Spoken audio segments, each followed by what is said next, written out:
Good afternoon, everyone, and thank you for being here. Welcome to the PDA-CA Supreme Court discussion.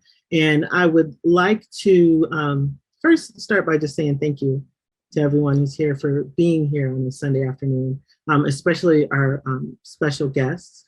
And then I will begin with introductions in no particular order. And just to give you an idea of like what to expect after I do the introductions, we're gonna have each of our guests speak.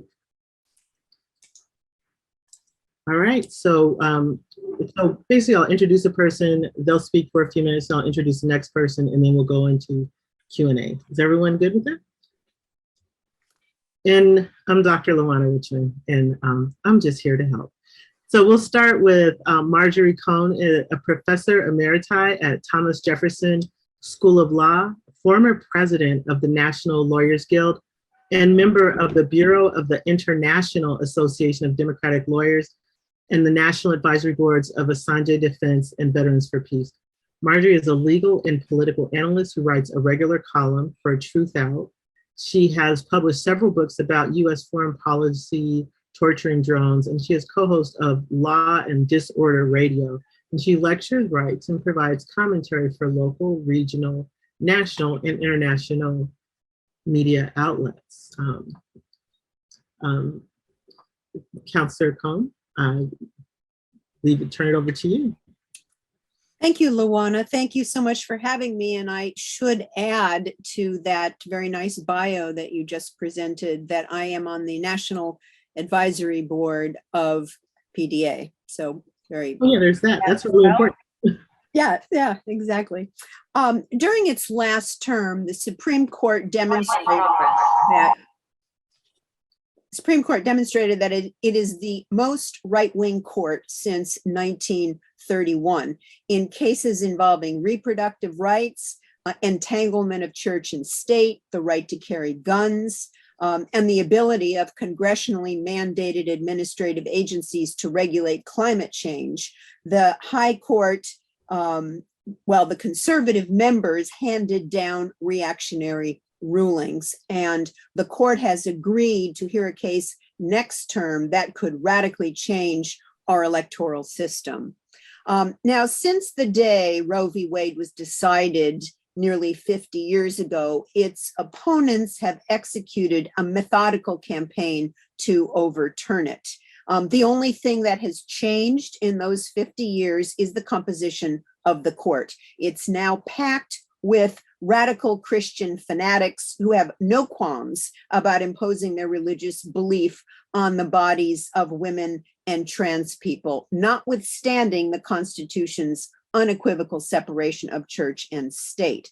So what the Supreme Court has done is to say that the right to abortion is not a fundamental constitutional right, and it delegated the fate of that right to the political process. That's what it said. Now, there's really no deference to the political process. There was no deference to the political process when the court declared unconstitutional New York law limiting concealed weapons that have been on the books since 1911, or struck down a law in Maine that limited financial aid to religious schools. Now, in Roe v. Wade, the court held that the right to an abortion is a fundamental right, and that states could not ban abortion until after viability, until after the fetus is viable, generally about 23 weeks. And that decision was reaffirmed in Planned Parenthood versus Casey and several times since. But Samuel Alito, writing on behalf of himself and Clarence Thomas, Brett Kavanaugh, Samuel Alito, and Amy Coney Barrett, said that abortion is no longer a fundamental constitutional right. Now, John Roberts, the Chief Justice, tried to, if you will, split the baby by saying, well, I'm going to uphold the Mississippi law that outlaws abortion after 15 weeks, but I don't think we need to get into this very controversial overturning of Roe v. Wade, because even though Roberts is a radical right-winger as well, he is concerned about the legacy of the Roberts Court. And so he is trying to appear fair. So what the majority did in, well, first of all, I should say that both Roe and Casey were grounded. They grounded the right to an abortion in the Liberty Clause of the 14th Amendment. Of the Due Process Clause. And in Roe, the court relied on several precedents that said that personal liberty prevents the government from interfering with personal decisions about contraception, marriage, procreation, family relationships, child rearing, and children's education. But the majority in Dobbs said the Constitution doesn't mention abortion specifically, and there is no implicit right to abortion in the Constitution. And in order to be protected by the Due Process Clause, a right must be deeply rooted in this nation's history and tradition and implicit in the concept of ordered liberty. And because there was no right to abortion in the 19th century, there is no constitutional right to abortion. Now, Alito wrote, "Nothing in this opinion should be understood to cast doubt on precedents that do not concern abortion." But the dissenters were not convinced. Justice Sotomayor, Stephen Breyer, and Elena Kagan, who wrote a rare collective dissent, they wrote that the right to abortion enshrined in Roe is part of the same constitutional fabric as the rights to contraception and same-sex marriage and intimacy. And then they wrote, either the mass of the majority's opinion is hypocrisy or additional constitutional rights are under threat. It is one or the other. Well, Clarence Thomas didn't pull any punches in his concurrence. He said that the court should reconsider other precedents based on substantive due process. And he mentioned the right to contraception, the right to same-sex sexual conduct, and the right to same-sex marriage. For some reason, I'm not quite sure why, Thomas didn't mention the right to interracial marriage, just probably forgot about it. So since Dobbs overturned Roe v. Wade, well, I should say that at the time that Dobbs was decided, nearly half the states had laws banning or severely restricting abortion. Almost 1 in 5 pregnancies, not counting miscarriages, end in abortion, which is one of the most frequent medical procedures performed today. 25% of American women will end a pregnancy in their lifetime. And now that Roe has been overturned, it's estimated that 30 million women and others who can become pregnant will be denied the fundamental right to choose whether to continue a pregnancy. What has happened is that there have been profound changes in other medical care. For example, a sexual assault survivor chose to be sterilized at the age of 36 rather than risk getting pregnant by another rapist. An obstetrician delays inducing a miscarriage until a woman with severe pregnancy complications seems sick enough. And a lupus patient has to stop taking medication that controls her illness because it could also cause miscarriages. Now, I want to, in my remaining time, say that no less impactful than the Dobbs opinion is another Supreme Court opinion that was handed down the last day of the term, West Virginia versus EPA, where the 6-3 radical right-wing majority, including John Roberts, sided with coal companies and Republican-led states to restrain the Environmental Protection Agency's power to regulate carbon emissions. And Roberts, who wrote for the majority, wrote, capping carbon dioxide emissions at a level that would force a nationwide transition away from the use of coal to generate electricity may be a sensible solution to the crisis of the day, but it is not plausible that Congress gave EPA the authority to adopt such a regulatory scheme. So basically what the court is saying in the EPA case is that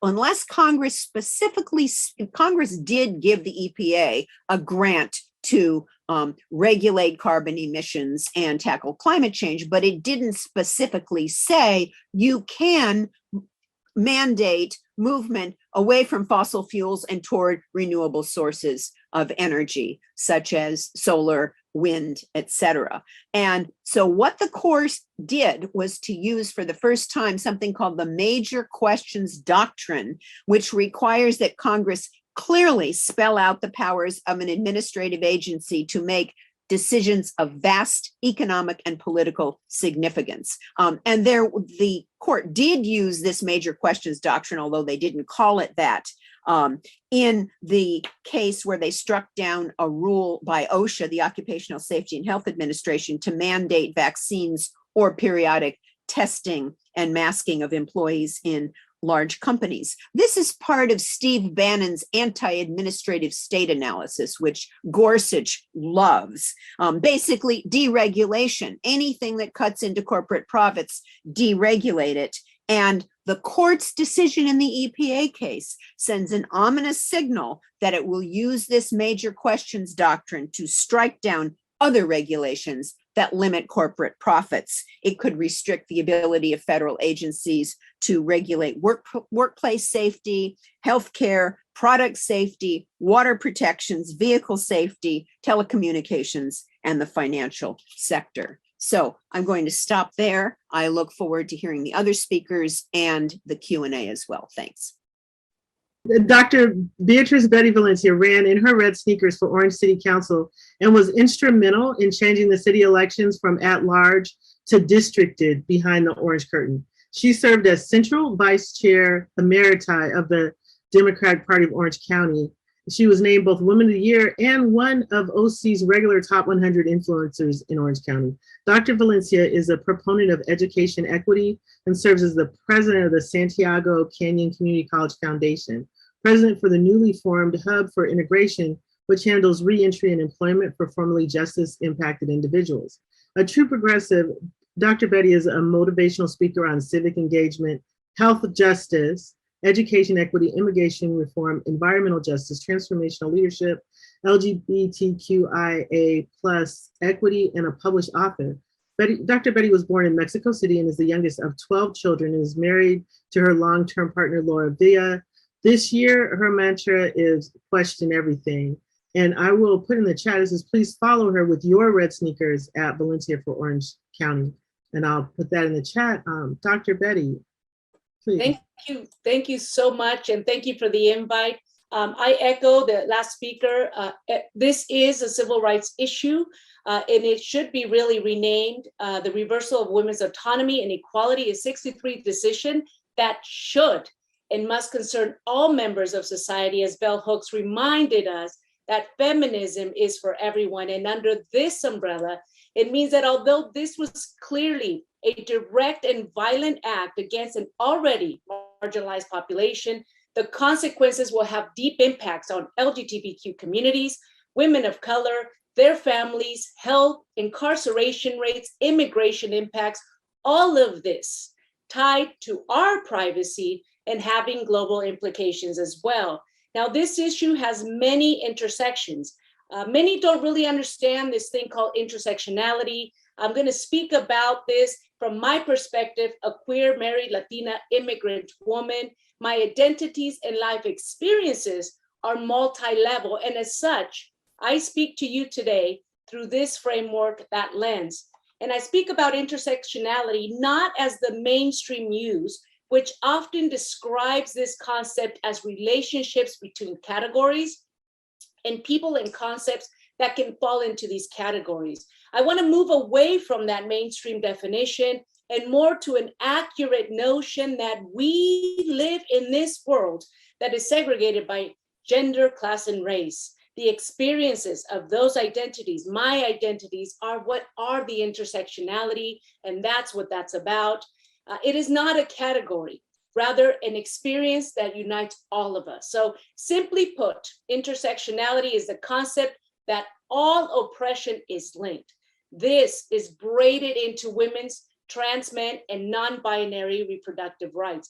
When we think about this overt attack on specific reproductive age population, that's approximately 40 million people in the United States, we gotta remove the veil of ignorance and see the trail of violence that has just been legally declared. In other words, the impacted population will hit hardest for Black and brown women, for immigrant women, undocumented women. And while we think that this is only about reproductive rights and autonomy, it is clear from the statement of the not so just Thomas Clarence that the court should reconsider rights like marriage equality when he said they could be corrected, quote, demonstrably erroneous decisions could be corrected. And as the previous speaker said, I like to remind the unjust Thomas and other people that he would not be married today if it wasn't that the same court that he is now using to take away rights gave him the right to be married to and love whomever he wanted to. Just a reminder, we should all send that email to him. So this is what their counterparts are doing. They're letting their ideology rule their decisions. So let me put it this way. People often associate or assume that pregnancies are a product of consensual relationships. The US has a long history of violence against women of color and have deep roots in colonialism, where a rape of an indigenous woman was once considered a moral and just way of cleansing that woman, or when Black women were enslaved, tortured, and raped, and their worth equated to their ability to reproduce. This is the history, and it is present today and entrenched in the racial and sexist attitudes that women of color live with every day. Now, women of color have suffered sexual violence at higher rates, are underreported, and often ignored by authorities, forced to endure silence compared to their white counterparts. This reversal also directly impacts LGBTQ rights. One can't take advantage of a right under one class, as Thomas has, and then dismiss the possibility that other rights would be taken away from other groups, like marriage equality, like my marriage. The idea that in the US in 2022, such a personal decision is taken away from women who not long ago couldn't even have a credit card and overnight are even more vulnerable because of this reversal of body autonomy and personal decision-making protection, all decided by 6 people, 5 men and 1 woman. Now, I, along with others, wake up every morning with several thoughts in my mind. Will my marriage be revoked today? Already, communities like myself, in fear of discrimination in public places, churches, open spaces, threats of public violence, which I personally just experienced not long ago in the city council chambers when a man pulled a knife against my potential appointment to city council because I am a queer woman. This reversal, make no doubt, emboldens an already hostile ideology against women and LGBT community rights, along with other protected classes. So this is the increase in continued practice of erasure of a particular population. With the reversal of Roe v. Wade, it gives permission to further campaign against LGBTQ rights, among others. So if you recall, when 45 took office, almost immediately in the White House webpage, they removed, erased anything that had to do with LGBT rights and protections overnight. Can you imagine? Can you imagine if in each administration was given permission to erase your existence or remove your rights? That's the deal we've been given, right? The decision has sent this message that if we can do this to women, why not do it to, you can fill in the blanks.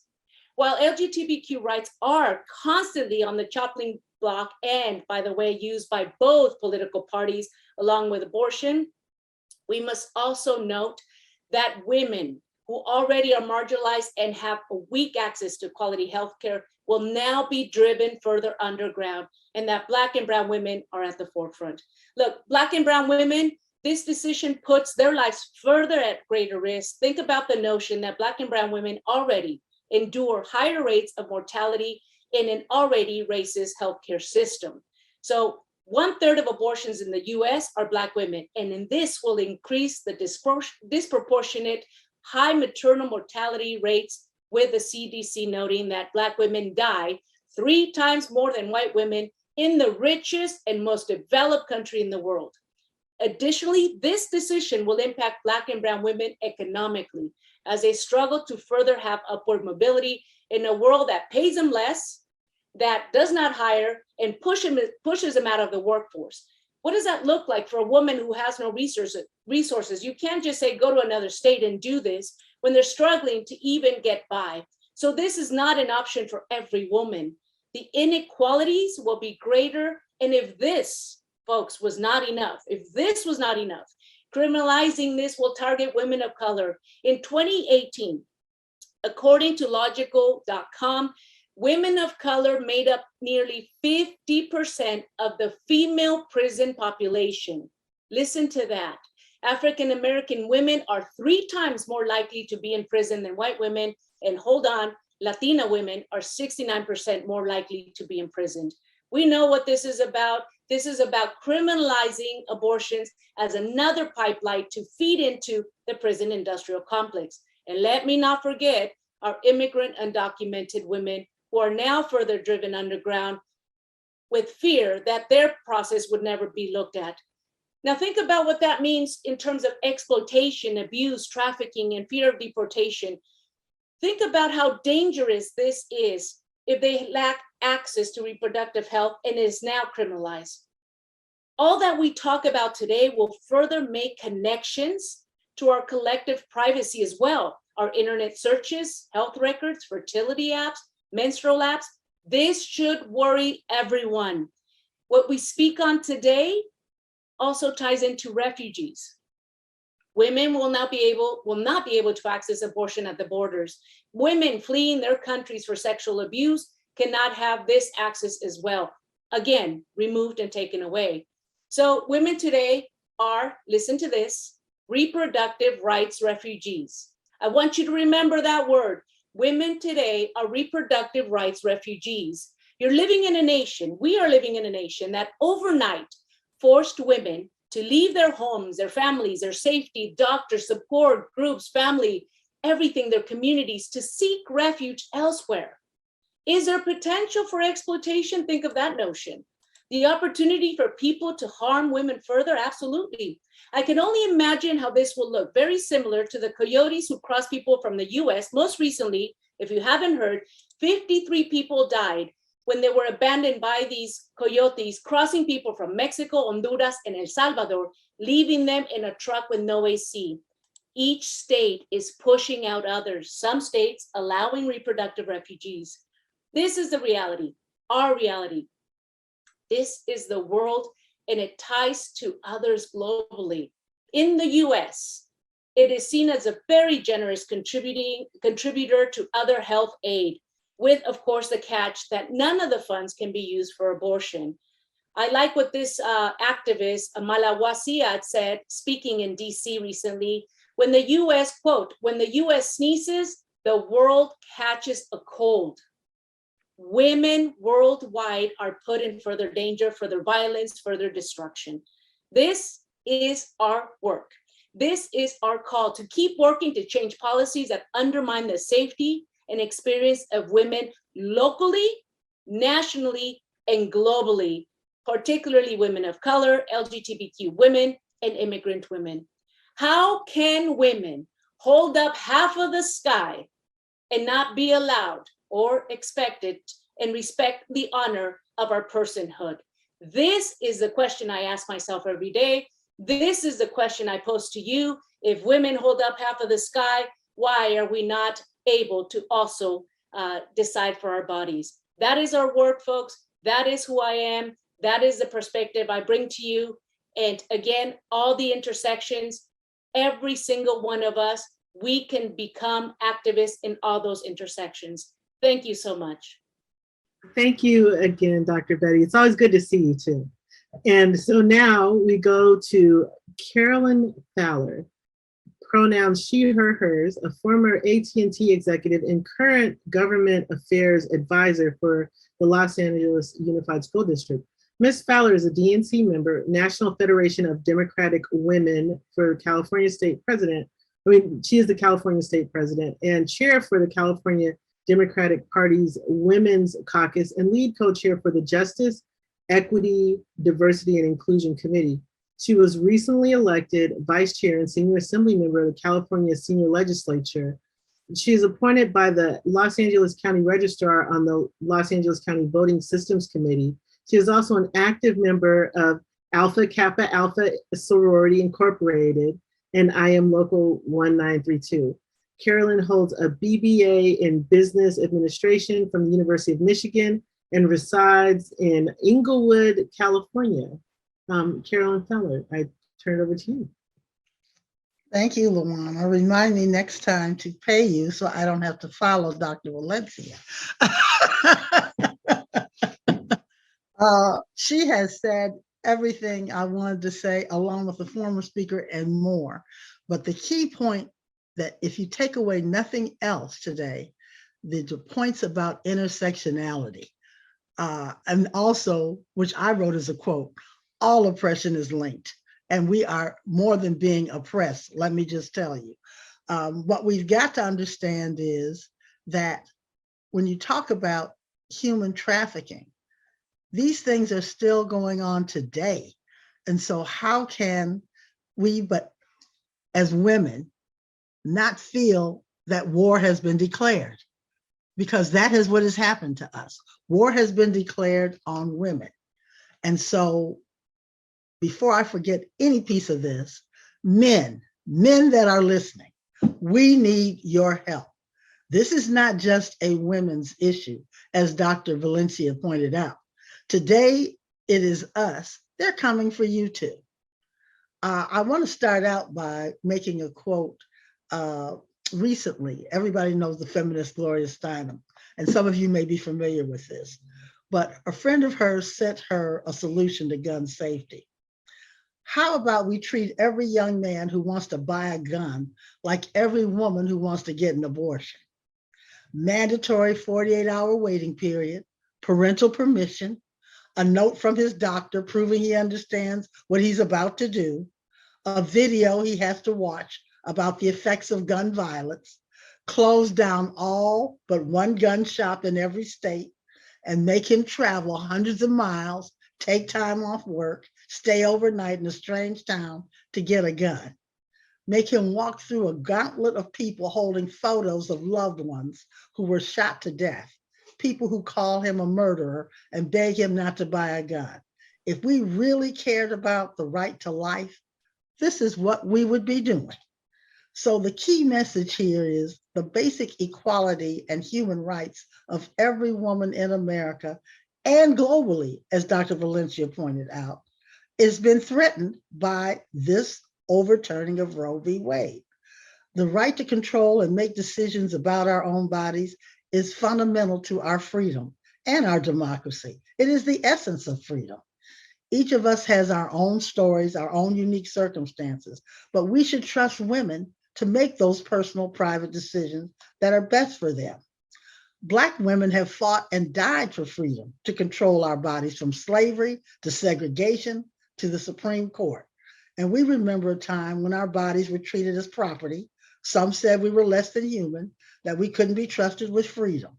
So this case is part of a coordinated effort of series of attacks on abortion access, women's reproductive rights, and by anti-choice politicians. Over 500 new restrictions on abortion access were introduced. I mean, in a matter of months. These extreme new laws take many forms, including criminalizing women and doctors, trying to outlaw abortion altogether, shutting down clinics, and in many cases, in some of our rural areas, had very few limited access in the first place. When the Supreme Court made this decision, 13 states have already triggered bans and already have in place to ban abortion. So what we have to do is make certain that we understand not only the callousness of this, but the actions that we're going to have to take. They're not just opposed to abortion. They're the same people who are targeting our right to vote, banning books, passing anti-trans and anti-gay legislation. They're the same people behind all these same restrictions, and they are not planning to stop. The unjust Clarence Thomas shared that with you.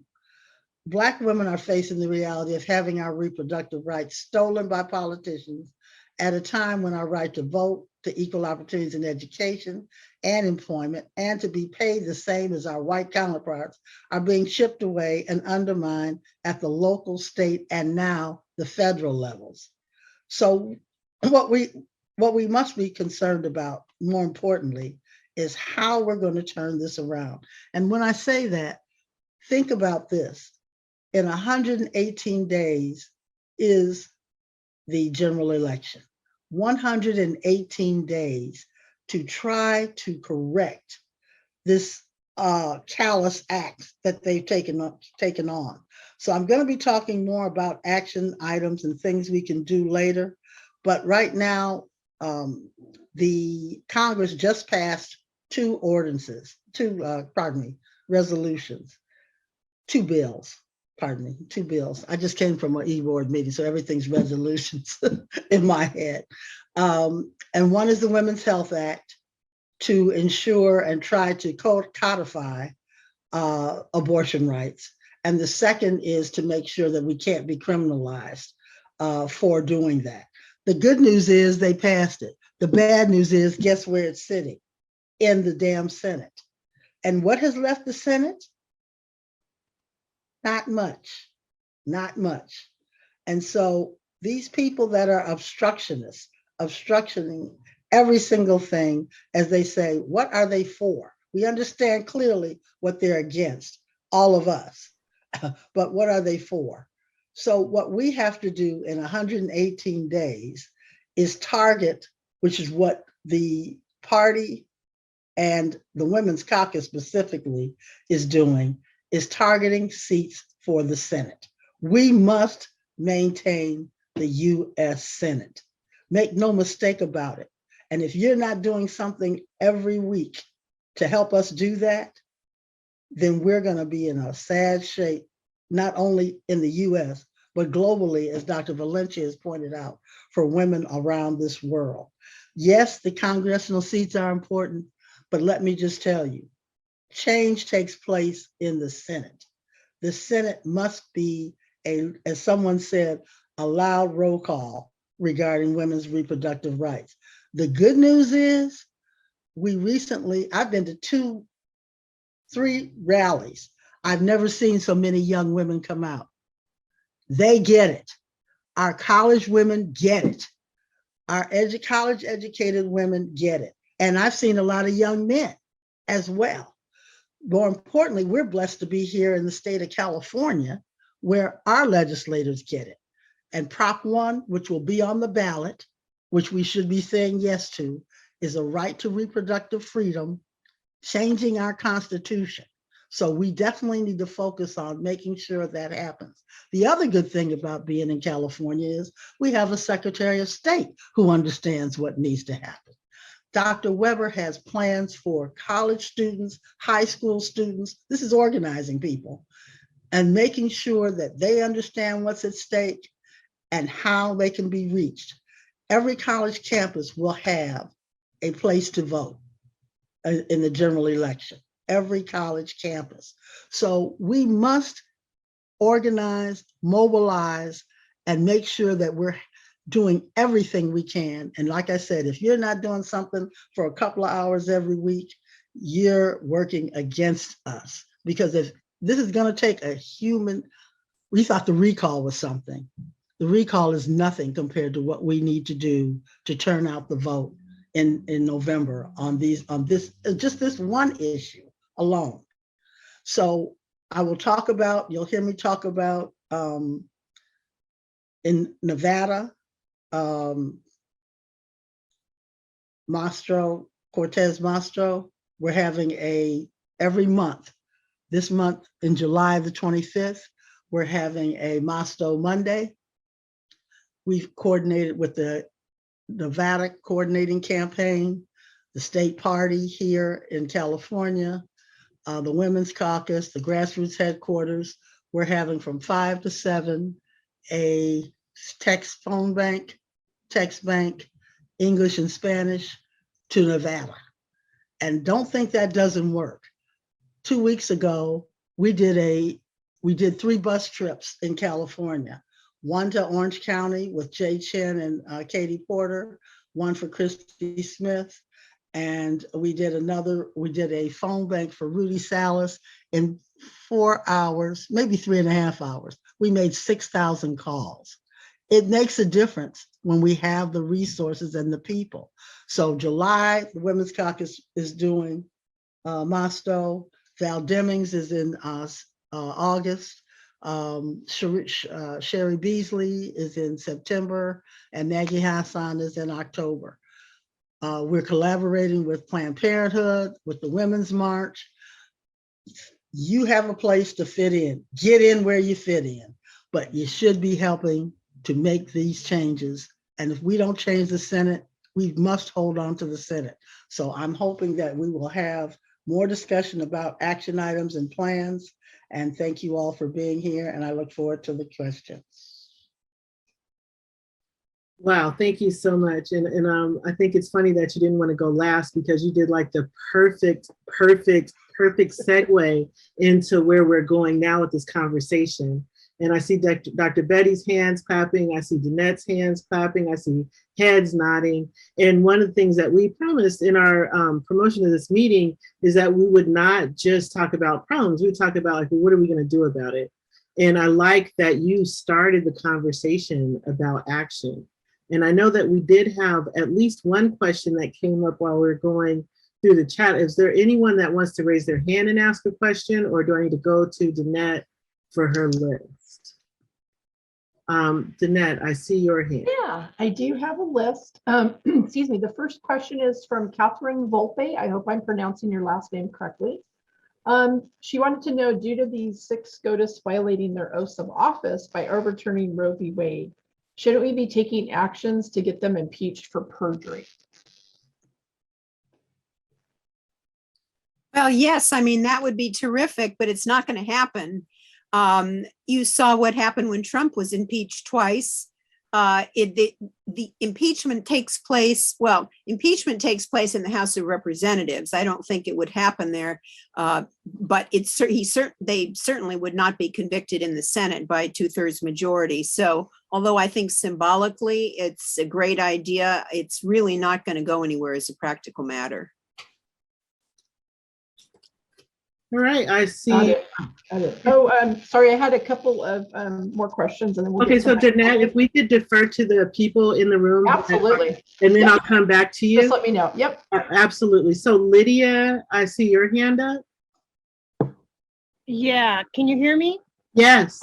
I have been actually thinking about this very heavily. I woke up in the middle of the night and I said, where the hell are we on the ethics campaign to force SCOTUS to begin acting more ethically? I say cut them off from their money. They have no ethical code yet. And I say the same thing to the House and the Senate. If we're going to implement Amendment 14, which has the specific language of the insurrectionists cannot hold an office, then we have to be able to say no one who participated in the coordination, the support of 45's triple plan should be allowed to participate and has to be obligated to recuse themselves when the charges are presented in Congress and the Senate. So Lydia, I don't want to cut you off. 147. So Lydia, do you have a question that you want to ask? That's the question. Can this be done? Has anybody examined it?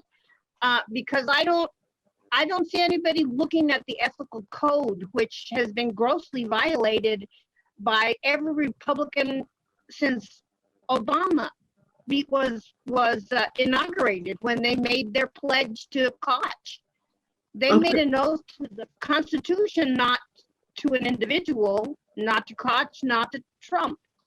Can someone answer that question or give me? I'm gonna go to the panelists. Is there a panelist that would like to take that question? You know, I'm not an attorney, and I'm just going to speak what I just heard Marjorie say, is that symbolically we can focus on things symbolically. But I think that we need to not overwhelm ourselves. And I say this as an organizer in what is happening globally or nationally, and that we need to kind of focus, where are we going to put our energy right now? Somebody said it's the money, right? So I immediately went to campaign finance reform. Now, I always like to say, think globally, act locally, right? So bring it down to your respective state, your respective cities. For example, we just had an ordinance here in my neighboring city in Anaheim, where they're trying to fight for this campaign finance reform, because everything matters. Do not lose sight of city council. Do not lose sight of school boards. Every one of those offices matter in the large scheme of things. So what I say to this is, I would love to, certainly bring, some kind of ethics violation and organize around that.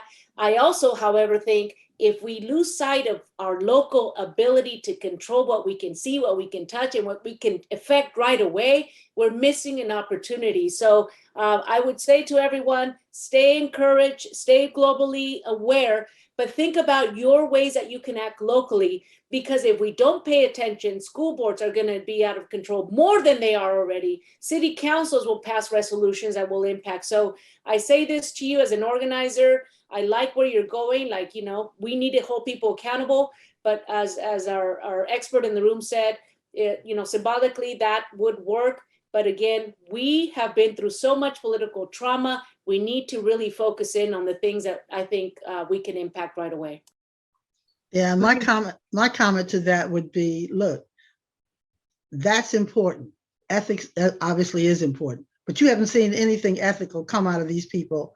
And so I'm going to reinforce, we have 118 days. That cannot be our priority. We must be voting every time. We must be voting from top to the bottom. Every seat is critical. Every seat is critical. So thank you for raising that. Maybe that's something we can do after November, but between now and November, please focus on getting out the vote. And that's what I'm looking at. Right now, we fortify our elections, push out as many Republicans as possible, but we also have to look at the ethical question and money. Okay. That's where it's coming from.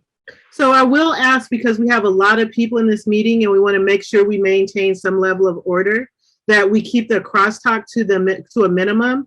And when you raise your hand to ask a question, if you could keep your question to like 1 minute, that'll help us give everyone a chance to speak. And then also, if you have other things to say, we'll be able to circle back around to you. So I'm really, I know this is something that we all have really strong emotions about. And I think it's really important for us to be as organized as we can as we approach it. The next hand I see up is Michael Goldman. Yes, I believe Professor Cohn said that the right to an abortion was established by the establishment or due process clause of the 14th Amendment. And conservatives also say that, unless it's mentioned in the Constitution, it's not a right. Well, once you establish that right, doesn't the 9th Amendment kick in and say that, that you can still have a right even if it's not enumerated in the Constitution?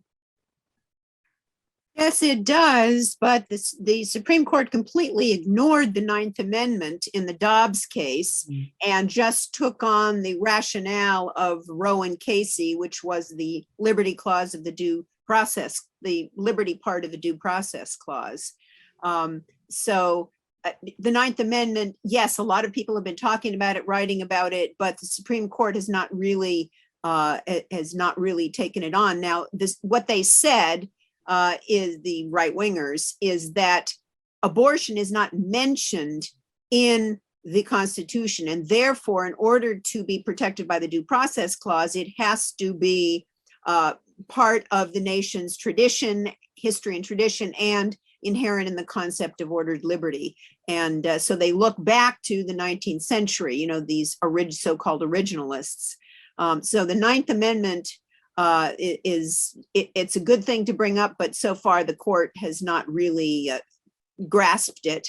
And there's no doubt that this was a results-oriented decision. They have been gunning for Roe v. Wade, but Trump pledged that he would appoint justices who would overrule Roe v. Wade, and I use justices in quote because there's nothing just about them. And now that, and in the Mississippi case, the Dobbs case, Mississippi wasn't even going to raise overturning Roe v. Wade until Amy Coney Barrett was rushed onto the court, and then they thought to themselves, now we have the votes, let's go for broke. And the Supreme Court said yes to their Christian theocratic masters, and that's what we have basically. We have a Christian theocracy now, led by the Supreme Court. All right, thank you. Anyone else want to comment on it before I move to the next question? Okay, so our next question is from Ruth Strauss. Yes, hi, thank you so much for this. I just wanted to say, if anybody here has relatives or knows people that have children or relatives who are doubtful about the problems with abortion, they need to watch Never, Rarely, Sometimes, Always. It is an absolutely stunning movie about the difficulties of teen pregnancy and trying to get an abortion. The other thing I want to say is that Carolyn Fowler is absolutely right. And more so, California is a quote unquote blue state. PDA has a caller bank that does calls for people running all around the country. And so I'm putting in a plug for that. Thank you. Sorry, I muted myself again.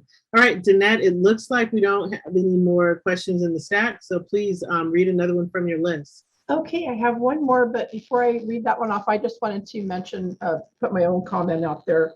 We can't forget about the climate crisis. We are in the third mass extinction currently. Right now it's happening. It's not down the road, it's happening now.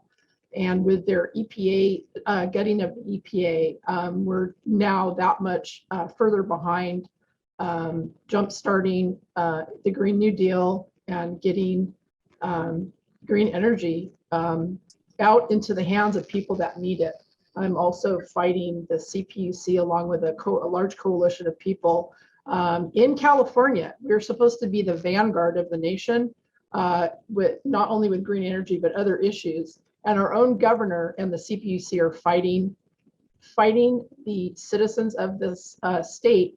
They want to tax rooftop solar. It's going to make it unaffordable for millions of people. Who does that? So we have to keep that in mind too. We are on the fast track to mass destruction at this point if we don't stop, if we do not stop with the fossil fuels. Thank you. And then the comment I had is from Diane Nemeth. She wanted to know about, basically we know all of these issues are intersectional. The opponents to the protection of all rights, reproductive, privacy, marriage equality, sexual rights, civil rights, voting rights, gun violence protection, they would suggest that those same opponents might be targeted through economic pressures, i.e. maybe boycotts or something like that. In the past, and she mentions boycott strikes have been used to impact opponents economically. Is anything being done to unite all of these groups to have a targeted economic impact on those who oppose these rights? Thanks. I'd like to comment on that if that's okay. What a great question. I recently was in a Denver conference where I was addressing these issues. When we think of movements previously that have tapped into the intersections of these groups, we can think of like the farm worker movement. If you remember, Say No to Grapes, that movement was national. It included many organizations that were cross-sectional because they got it, because they understood that we needed to do this work to be able to affect change. One of my frustrations is when we're speaking to groups like PDA or other groups, even in our own parties, by the way, whatever party you may belong to, that there is a pull again saying, hey, no, we can't pay attention to, workers' rights. We just can't. We can't pay attention to, race and gender issues right now. We got to focus on healthcare.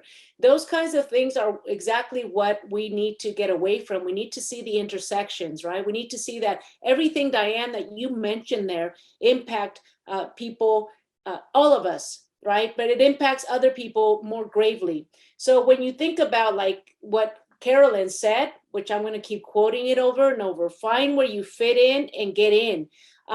It's overwhelming. Do you get into this organization or this organization? I haven't seen a leadership yet that can unite these groups, not a party either. I don't see our party, or I belong to the Democratic Party, I don't see them uniting because there's infighting, right?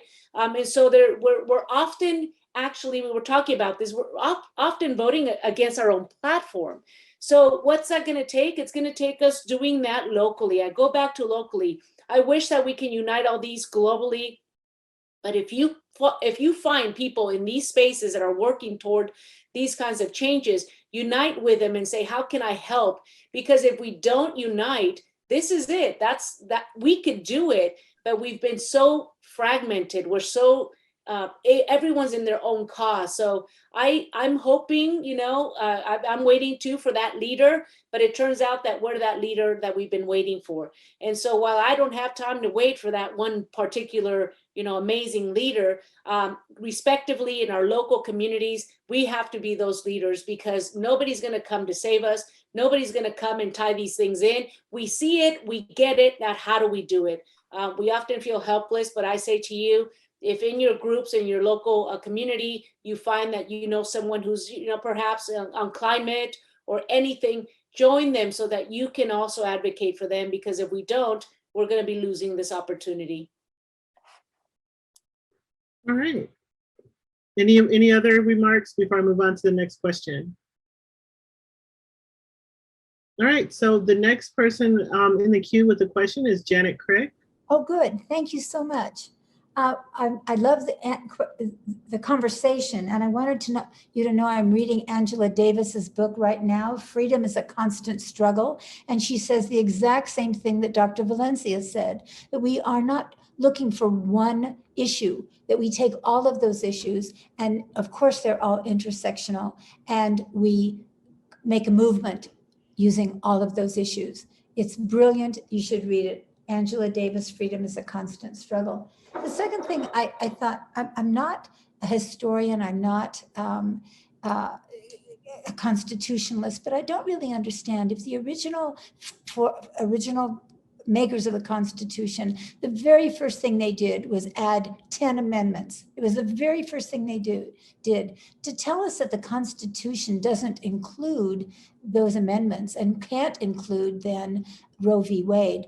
That's just not true. And I don't understand, I guess I'm not understanding the argument. Of course we can amend the Constitution. It is still the Constitution. It's the first thing the originalists did.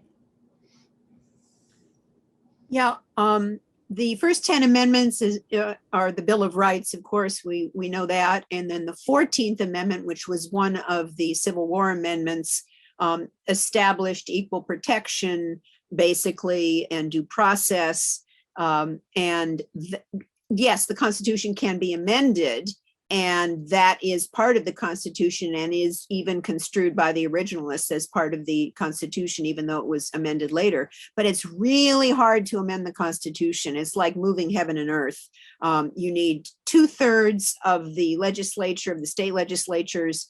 It's very, very difficult to amend the Constitution. And so what the Supreme Court did in the radical right wingers on the Supreme Court did in the Dobbs case overturning Roe v. Wade is to say that, well, even though for 50 years the Supreme Court has said that the 14th Amendment due process clause protects the right to abortion, we are going to wipe that out. It no longer protects the right to abortion. So what they're doing is they're looking at the 14th Amendment and they're coming to a different conclusion than all the other courts for the last half century.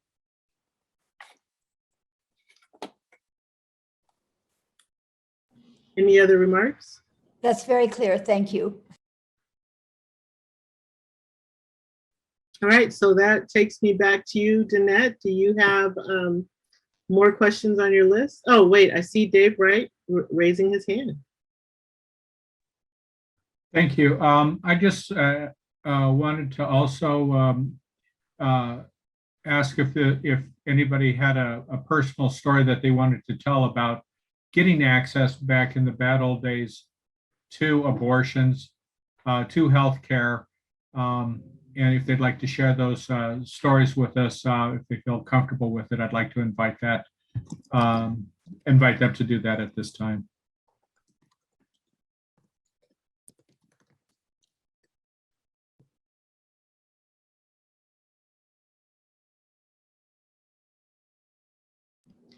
Well, I'll share a story about birth control. Is that close enough? Yes. Thank you. When I was in college, I went to Chico State College, and I got a phone call from my best girlfriend, and she was pregnant, and she and her boyfriend were getting married. That was alarming to me and my fiance, and we said, wow, we don't want that to happen to us because we haven't finished our education. And so we found out that birth control was legal, and I went to my doctor and got a prescription, and I went to the pharmacist to fill the prescription, and he threw me out of the pharmacy. He said, get out of here. He led me to the door and pushed me out the door.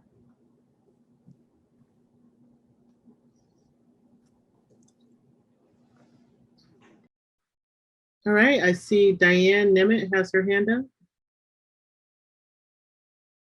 You're muted, so I need you to unmute. Thank you for taking my question. I'm just following up on my question about groups being able to be unified to take some national action that would address all the same groups that are blocking all of these different groups from legislation that supports each of their individual things.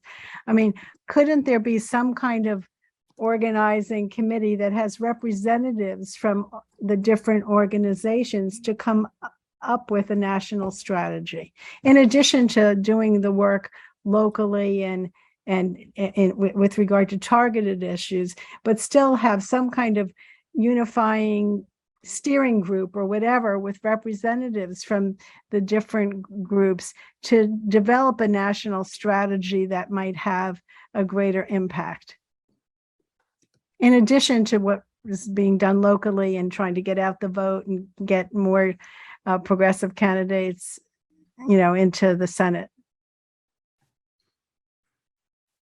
This is Carolyn. The thing is, I'll just give you an example. When we had the recall here in California, Congressmember Karen Bass and Congressmember Barbara Lee led a group of women against the recall. There were at least, I want to say, 20 or more women's organizations that met, and we had calls about our actions and what to do about the recall. That group is now working on Prop 1 and getting the word out about that. We're trying to now reach some of them too about the Senate piece, but I just want to keep reiterating 118 days. And so it may sound like a lot of time to organize, but it's not. Groups like Emerge, groups like the Women's March is hosting something next month in Houston, where they're asking women from around the country to show up in Houston to organize. But I have to tell you, it's almost easier to get the message out, as Dr. Valencia said. We just have to get out and vote, people. And we've got to vote these people that are going to harm us out of office. And if we get the numbers and show up, we can do this. And we need to support, I do say get in where you fit in, because there are issues, but if you understand that it's intersectional, if you get the right people in office, your issue will be addressed. And don't think of it as one issue. Unfortunately, in this party, I know we have a lot of one issue people. I know them. They're caucus chairs with me. But in this instance, we should all be on the same page, trying to march down And every seat is important, from governor on down to your local municipalities, your local city council, your local water departments, your local. How are these candidates? Who have we endorsed? Who are we supporting? And how are we helping? But the focus on the Senate, if you've got time, and everybody has time, pick one of the key Senate seats that's struggling, or we have a chance to win those seats. We focus on the women's seats, but I'm still supporting Mandela Barnes. I'm still supporting, what's his name? It's escaping me right now. But you still have to work. If you just take an hour to phone bank for them, it helps. If you send them $10, it helps. We just have to realize the sense of urgency around this issue. And I can speak because I just read it. 10 million Black people are not registered to vote. That is an abomination to me. And just think about how many people are registered to vote in our state and don't vote. So we have got to turn out the vote, that people that say that they support our issues. And if we don't change these Senate seats, however, I just do extra time on the Senate. Everybody should be doing something, as I say, I want to say every day, but at least every week. Because if everybody did something every week, we'd be a lot closer to turning this around. So I hear the other issues, but I'm going to keep bringing people back to 118 days. We need to get people out to vote. We're mobilizing our young people. Anything that's ever really happened in this world that's changed has been by young people. And we have the opportunity, I feel right now, with this issue. If men understand that their daughters, granddaughters, nieces have lost their rights, they should be right with us saying that message. You should be talking at work, at school, at church, wherever you are every day, talking about this issue and who's voting and how we're going to get more people there. And I don't care what state your family's in, talk to them too. Thank you. If I can add to that, Absolutely. absolutely, 118 days, get out and vote. And I do want to, Diane, address that vision and mission. And I think that is a vision that we have to hold, even if it can't be accomplished today, even if we can't get our head around how to do that. The fact that you have this vision, that you actually outline these intersections, means that you see the vision. We all hope that that vision could come into fruition at some point. But we also have to talk about and be really, really critical about what we have in front of us. Each one of us has to really acknowledge that the money in politics is corrupt, that we have corruption. This is the fight, the constant fight of corruption within these parties. And I would love to say that, there's a guarantee when we fight for a progressive or someone that claimed to be a progressive to get in, that when they actually get into office, that issue then becomes not an important issue. We've all seen that, we've experienced that, we have some direct experience and history, knowing that this thing called politics is full of dirty money and people that really want to be somebody instead of do something. But there is little nuggets in there all the time. And that's why we have to catch on to not idolizing our representatives. That is so important because they're just people. And unfortunately, some of these issues, Diane, that you brought up, gun violence, for example, the amount of money that the NRA is pouring in to both parties is what's got them on the hook. That is their vision. How do I stay in office? And that is why we have to change. When we think about what is this vision going to look like and what are the backward planning to getting that, we have to think about electoral college. What is that doing to further that vision? We need to think about this thing called money in politics. How is that furthering our vision? Those are obstacles to those visions. So while we need to keep focus, we need to think big. You got to think big. It's all right. Shoot for the stars. But know that we need to kind of work backwards and say, for this vision to happen, we need to do this and this and this. And we can't expect that our politicians are always going to side with us. As I said earlier, this is not a Republican or Democrat issue. This is a human rights violation. This is a people issue. And we have to remember that we must hold both parties accountable. My party doesn't get a pass. They too voted against they constantly vote against the platform. So I like that vision, and that is the vision that keeps me going. It's at least something that I said, one day maybe I'll get to see it. But if I don't get to see it, I'm going to work backwards and try and keep plugging away at those things that I think are preventing us from having this collective unity, which, if you don't know the Combahee River Collective, if you can read their statement, this is what it's about. It's about this collective that says, we don't exist in silos, and we shouldn't be thinking in silos. That's why we need to have global accountability as well. So I want that vision to stay at the forefront. I want that every panel should ask the same questions. How do we get people to work together?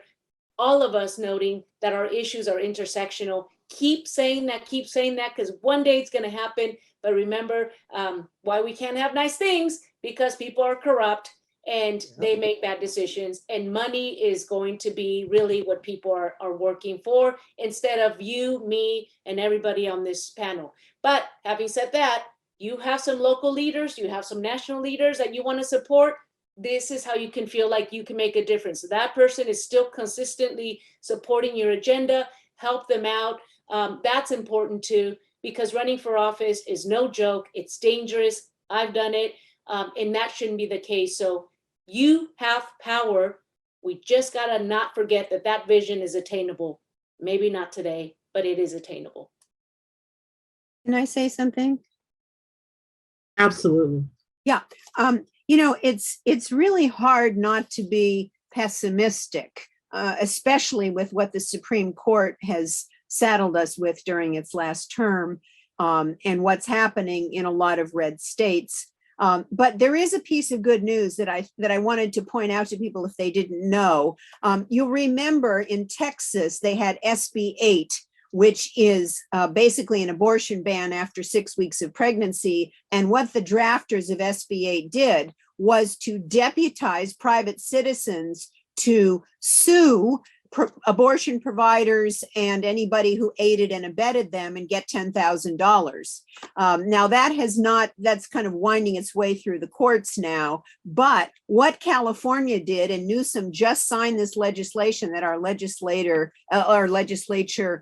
enacted, it basically takes that idea from SB 8 and applies it to suing gun manufacturers. But what it does is to allow private citizens as well as state and local governments to sue the firearm businesses if they've caused them harm. And so gun industry people have to establish reasonable controls that keep guns out of the hands of people most likely to cause harm. And these controls include enacting protocols to prevent the sale of firearms to straw purchasers, gun traffickers, anyone legally prohibited from owning a firearm, and anyone whom the business has a reasonable concern might unlawfully harm themselves or others. And so what this does is to create what we call in the law a cause of action, a theory to go into court and sue these gun manufacturers. And I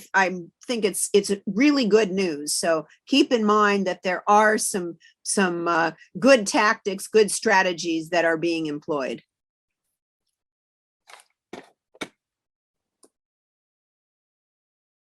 So I do have a question that was sent to me in the chat.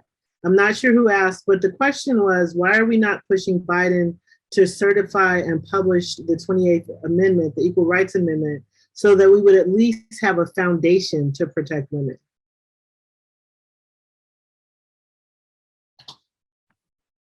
Well, I don't want to talk too much, but as I said before, amending the Constitution is like moving heaven and earth. It's very difficult. And the Equal Rights Amendment has come close in the past, but you've got to get the states on board and 2/3 of the legislature. So, Biden could put his heft behind it. I don't know how much good it would do because it has to be adopted in state after state. I don't see it right now on the horizon. Okay, I see, wow, I see Mike Fowler has his hand up. I don't know that that's worthy of a wow, but whatever. Let me tell just a little bit of a story while I've got the air, and then I won't bother anyone again. When I was talking to a friend of mine about the topic of this meeting, she reminded me of something that happened to her. And it's not about abortion specifically, but she is of Asian descent. She was either born in China or her parents were. She's a very, very old woman about my age. And she went to college the same time I did, obviously in another state. What happened was she met a man that she wanted to marry. And she went to get the marriage license, or I guess they did, and they were not allowed to get it because it was illegal for an Asian person to marry a, I guess you'd say, white person. And I think that as the dominoes fall of rights being taken away, that's at risk. And by the way, the state that had the law that would not allow her to marry, who eventually became her husband, they eventually reversed that. And that state was, drum roll please, California. Yeah. Any comments from our folks? Okay, well, keep that in mind, that those are the things that are at risk. Thanks. Okay, so now I see Judy Rice has her hand up. I was just going to comment back that they have the 38 states. It's the time limit it's over the time limit. So we just need it to release the time limit on the amendment because they have the 38 states. Okay, thank you for that. I'm gonna go to Alan Minsky. Hey, everybody. Yeah, I was going to comment on that too, because the Equal Rights Amendment, and I don't quite understand why this is, but apparently the next significant component of that is who's going to be the person who's gets the job as the National Archivist. The position is open, and so Biden will be able to appoint somebody. It was a Trump person until now. They have weird 5-year terms, so they go across administrations, and that person can take an action which will then open up the pathway for Congress to change the time frame. So a simple up and down vote, majority vote in both houses, with Kamala Harris being the tie-breaking vote, would conceivably pass that. Now, whether it would have to go around, it could be filibustered. That's another question. I don't know. But our Virginia activists were very active in getting the Equal Rights Amendment passed there. It was the 38th state to pass it. It has been approved by 2/3 of the Congress, going all the way back to the 1970s, but they put a time frame on it, and they think they have to get Congress to act on that. So I agree with what Marjorie said, though, about the difficulty of amendments, but it is this one amendment with obvious relevance to this circumstance that we think could really elevate and bring a lot of focus to the issues that we're discussing. Only thing else I want to add is what an incredible panel, and thank you, PDA-CA, for putting it together. Thank you, Lawana. Thank you, Marjorie. Beatrice and Carol, brilliant panel. Thank you. Well, thank you. Well, I think Danette indicated that she still had a few more questions. We're coming in to the home stretch, but I know. Okay, cool. I think some of these are more like general comments. Maybe you can comment around them.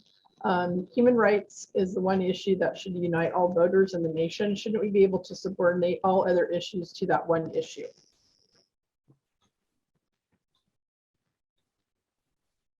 Well, I'll tackle that one. Just immediately what I thought about is this idea that human rights should unite all of us. But remember, historically, not everyone was seen or is seen as human. A lot of us are seen as less than. The population that we live in, we just got to name it, folks. We are not in a country that sees all of us as equal. And I think until we have that, it's going to be very tough to see all of us as equal beings with equal rights. Mike just pointed out, hey, heads up, you know, the state of California did not allow interracial marriage. So could that be potentially on the chopping block? Absolutely. My marriage tomorrow could be on the chopping block, right? I'm married to my partner, who in 2016, we finally were able to get legally married after 20 some years of being together. So while other people experience these, you know, experiences in this country where it's quite, you know, easy to see these things, for a lot of us with these intersections and identities, the world doesn't function that way. And so until we can bring this collective, and I mean collective recognition that all of us are equal and all of us are worthy of protection and all of us deserve to be counted, I think that we're gonna, you know, keep struggling with people saying this isn't a human rights issue because X. So that's what I bring to you. Our work has to be intersectional, is that we do have to talk about race, gender, and class in all the work that we do, because if you don't think that's embedded in there, then maybe read the book that Janet is reading, read a little bit more about Race, Class, and Gender by Angela Davis, read a little bit of Bell Hooks and the history of, you know, Ain't I a Woman? If you don't know, don't shy away from it. Just grab something so that it can help you understand what I mean when I say that intersectionality is about experiences, not categories.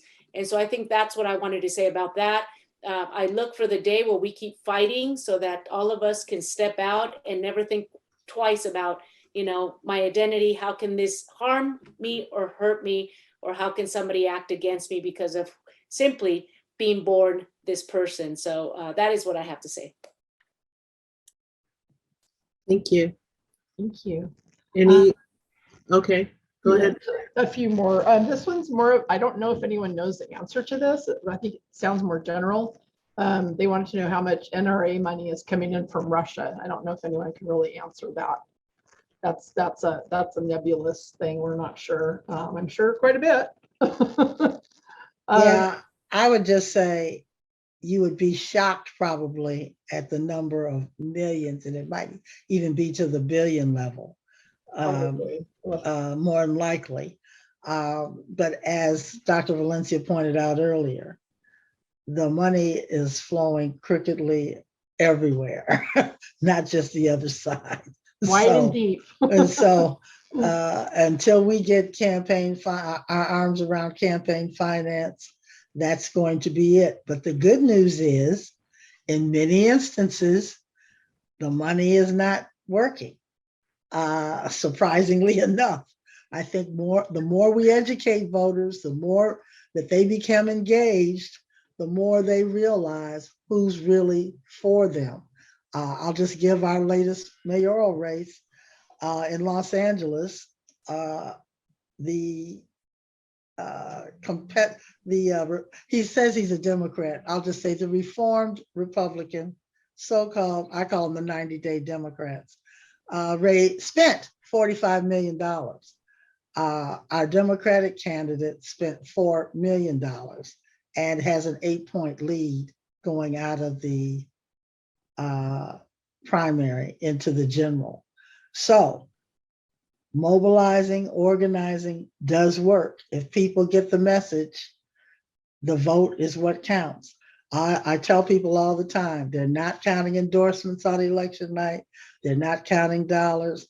They're counting votes. Absolutely. So heels off, gloves on, we've got to move this train. Excellent, thank you. And then someone asked, don't we need a national coalition to organize the massive voter turnout that Carolyn is talking about? I know that Andrea Miller is doing that with her organization, outreach to underserved communities of color, which is an awesome, awesome thing that she's doing. So I know that, you know, community democratic centers really work too. I know she's setting those up, like you said, Carolyn, educating people about what they're voting for is so important too. And that is Andrea Miller, Common Ground. If you don't know, maybe check it out, One Click Politics. I think there's a lot of work there that goes unrecognized. So kudos to Danette for mentioning Andrea Miller and the organizing that she's doing around Common Ground. What a great concept that we have Common Ground. So thank you for bringing that up. Thank you. And then someone had a question, I think it was Judith. She is in the CDP as a caucus delegate. What is the California Democratic Party's Women Caucus written strategic plan to organize and get the vote out? Is there an actual plan to do that? Well, that's getting the vote out is part of our strategic plan annually, regardless. As I mentioned, we were proud to be part of the group of women that supported the no on recall. Now we're part of collaborating, as I said, with Planned Parenthood, with the Women's March, General Headquarters, GQ. We led the effort in setting up these data banks and phone banks for each month for key candidates. So when you say, do we have an effort, that is it. If you're a paid member of the Women's Caucus, you probably saw the newsletter, which gives you specifics about what to do and when to do it and who to do it with. But we can't get enough people. I'll be honest with you, volunteers nationally has been a problem. You just need to know that. People have had a hard time getting volunteers. Now, part of that has to do with there's so many races as well. For example, many people would like to shoot the person that decided we should have top two, or that we should have all of our races consolidated from governor all down to all the locals at the same time. Because what? We feel it, many people feel it benefits the consultants, but how does it help the candidates? And how does it help us in trying to help the candidates that we want to support? I feel sometimes I only get paid once a month, but it's like, okay, is my donations equaling my rent? Or what's going on here? Because of the key candidates and the races that we have. So that divides, everybody wants volunteers in all these races. Think about that. And so how do we solidify that so that we get everybody on the same page? Fortunately for me, I'm not the chair of the party. That's not my job. But as far as the Women's Caucus, the message I'm giving you is the message they've been hearing every day, the message they heard 2 weeks ago at our meeting specifically. You should be doing something. I tell them every day. I don't care if it's 30 minutes, but at least every week, you should be helping some candidate that we believe, and particularly in the Senate, US Senate, that is going to make the difference for us on November 8th. So if you want to get involved, we have our Facebook page. It's got our phone numbers. You know how to reach us. We can hook you up with other movements that are happening.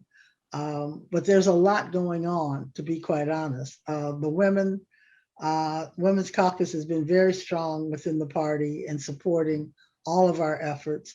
And I just want to say for a minute too, while I have you, the DNC itself we're having bus rides. We focused a lot on rural communities throughout the country. We've been really reaching out to rural America because we knew that we anticipated this Roe v. Wade, and we knew that the women in those areas would suffer the most in terms of outreach for health facilities. Many hospitals in those areas and communities have closed their doors. We're trying to, even in some cases, looking at, even in our state, the governor's looking at possibly trying to reopen some facilities that did happen to close in our state. So the fact that we must have contact and let them understand the context. There are buses that are going around within those communities. We organized early, probably maybe 3 or 4 months ago. We have organizers in a lot of the rural states going out and talking to voters ahead of time, particularly women voters. And now with this, we hope with this case with Roe v. Wade, that they really understand we meant it, that they were threatened, and that they do need to make sure that they're organizing locally. They've been asking them to have little coffee chats and so forth. So some of that work has been going on nationally from the DNC. But you can't get enough people. We also have a college engagement group that they're working with the college campuses around the country, trying to get them with leaders on all those campuses engaged. So there's a lot that goes on that people don't know about. But as Dr. Valencia said, it's almost easier to get engaged locally because that will help as well. But just keep in mind, we must change the Senate. And I hope people understand the criticality of that and will step forward and take action. Many people are working from home now. Many people are retired. You'd imagine we've got a big senior. We've been reaching out to seniors and targeting seniors to help with volunteers. But the people to really get engaged are the young millennials. They understand losing their rights, believe it or not. So talk to your nieces and nephews, talk to your families, as I said, understand what they're doing. Why aren't they doing something? You set expectations for them to be doing something, because you'd be surprised what influence you have. And maybe that next college check might be a little bigger.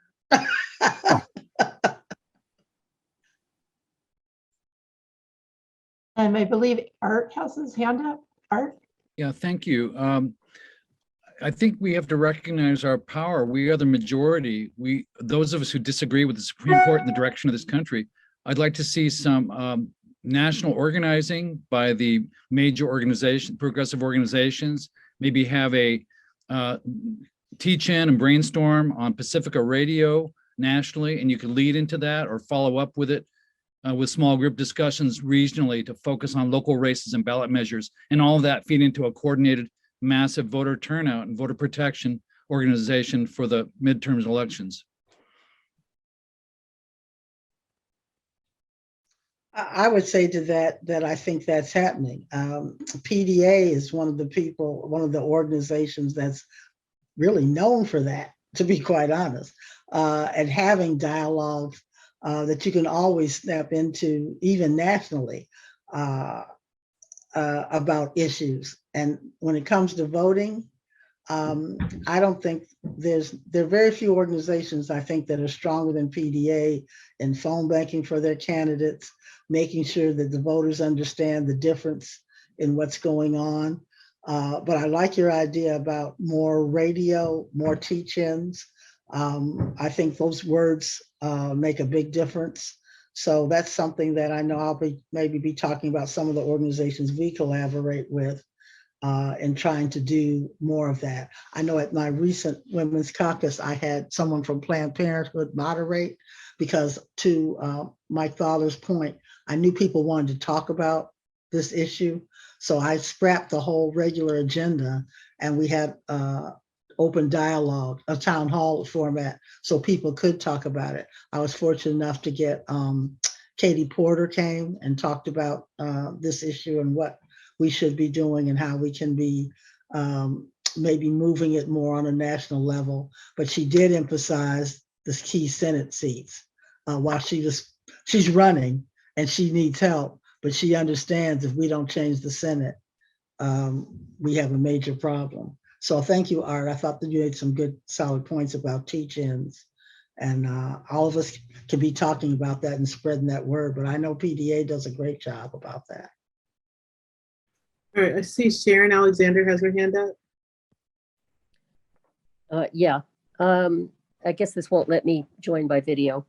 A couple of things. I missed part of the, now it will let me join by video. I missed the first part of this. I'm sorry about that. So if I'm repeating anything, I apologize.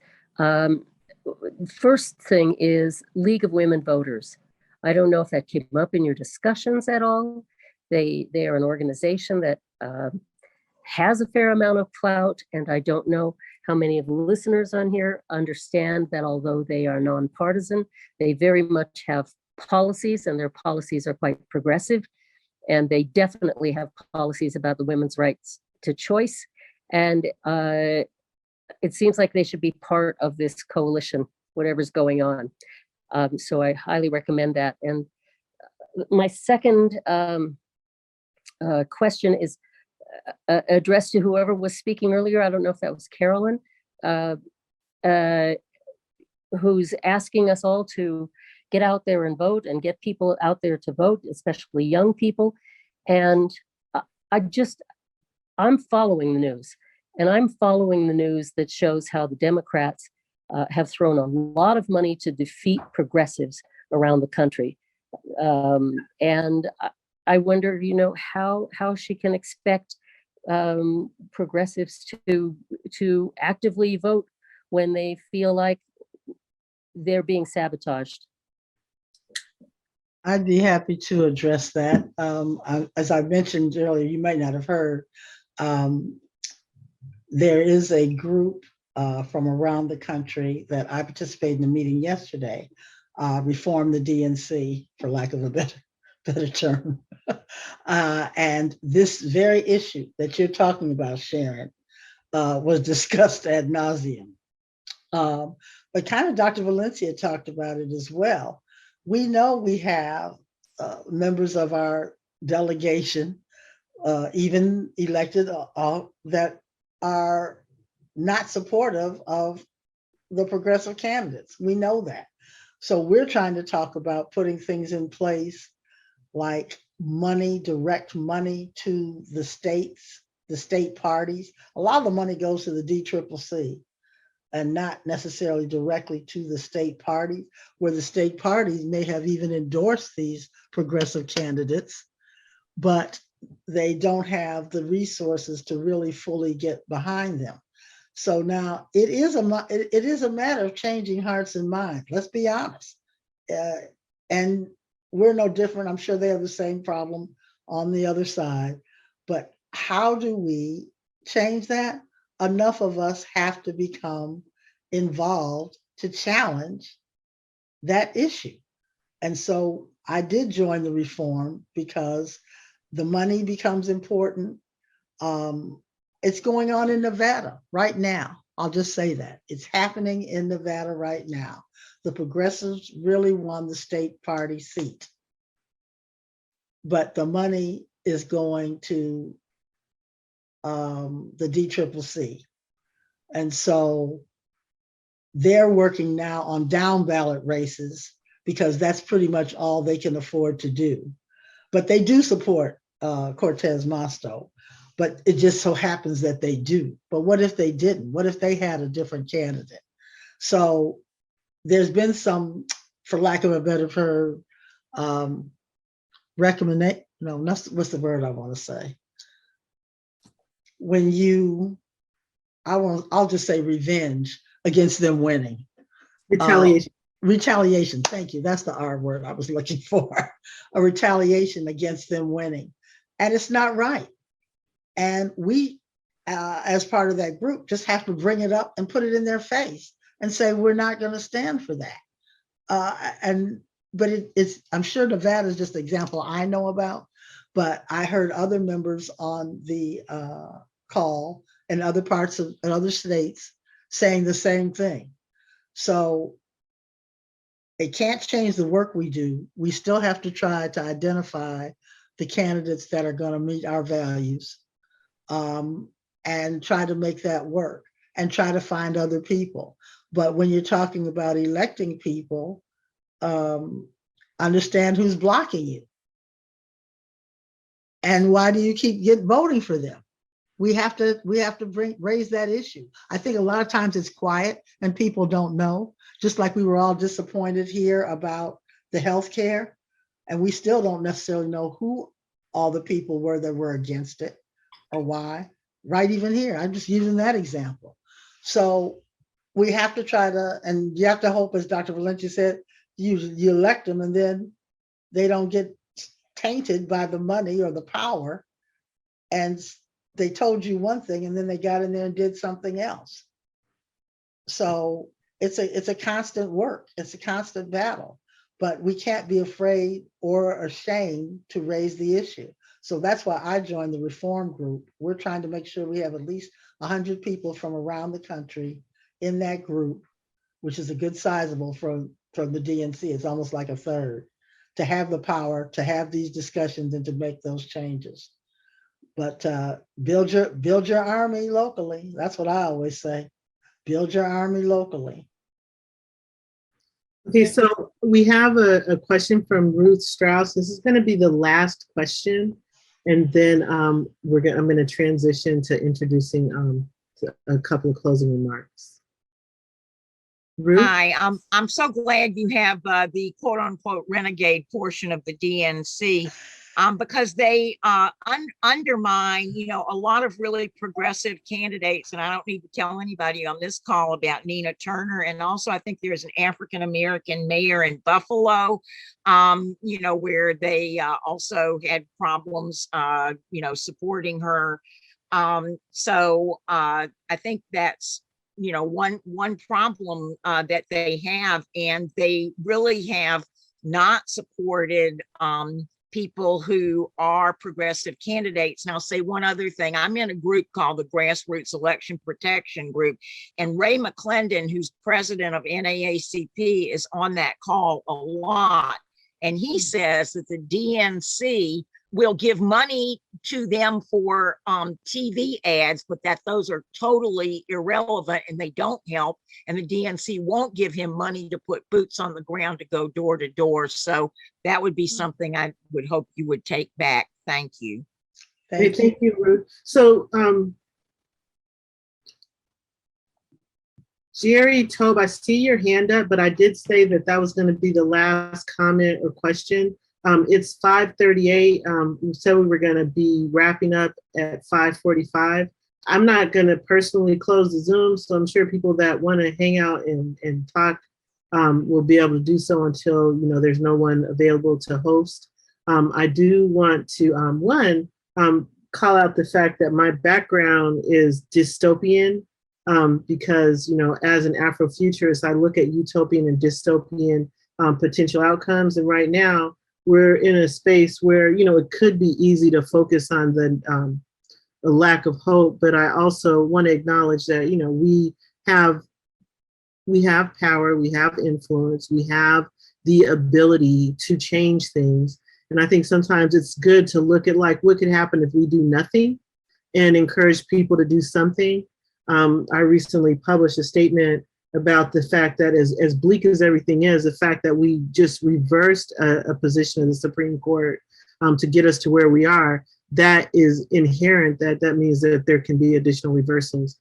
And I hope we can remain not just hopeful and encouraged, but active and do something about it. And so with that, I'm gonna go to Mike Thaler to close this out and bring us home. And I just wanna say thank you to everyone for showing up and bringing yourselves and your cognitive abilities. Okay. First of all, I want to thank Lawana for doing a stellar job of moderating this forum.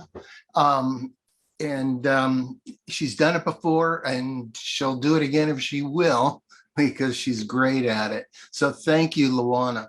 I also want to thank our 3 forum speakers who were not only informative, but inspirational.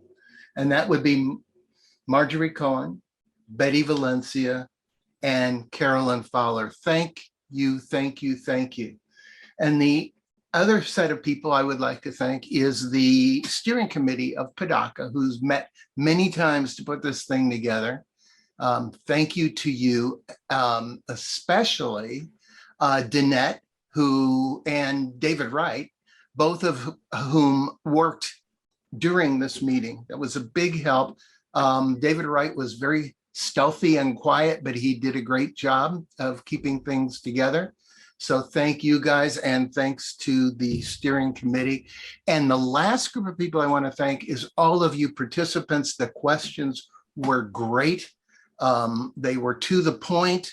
They needed to be asked, and we got some great answers from them. So thank you. And on that, Lawana, I'll turn it back to you so you can adjourn the meeting. All right, thank you all. And you know, I thought Mike was going to adjourn the meeting, but I will. I'm Dr. Lawana Richmond, and I appreciate, again, everything everyone has had to say. And I hope that we all walk away from this meeting all fired up. I hope that you guys will give me grace for my shameless plug. Every year I do Black Comic-Con in San Diego during San Diego Comic-Con. I am sure I was less available than I normally would be because I've been focused on that. The event will be taking place Thursday and Friday in downtown San Diego within 1 mile of the San Diego Convention Center, where I will have film screenings, speakers, performers, panel discussions, and many of the discussions will touch on, you know, current state of affairs from a social, political, and economic level. And then, of course, we'll have some fun. There'll be a bowling after party and some dancing and some cosplay and some silliness. So if you are into that stuff, it'd be good to see you. If you're not, give me grace because I nerd out on a regular basis. And I hope that while we're in the midst of all of this like angst and consternation, that each one of us has something in our life that we care about that brings us joy and feeds our soul, because this is not a sprint, it's a marathon. Thank you, Lawana. Also, I just wanted to say, yay, go Comic-Con. My husband loves Anime Expo. He just went a couple weeks ago, LA. So you guys should talk. Okay, well, if you aren't going to do it, I will. Meeting adjourned, everyone. Thank you again.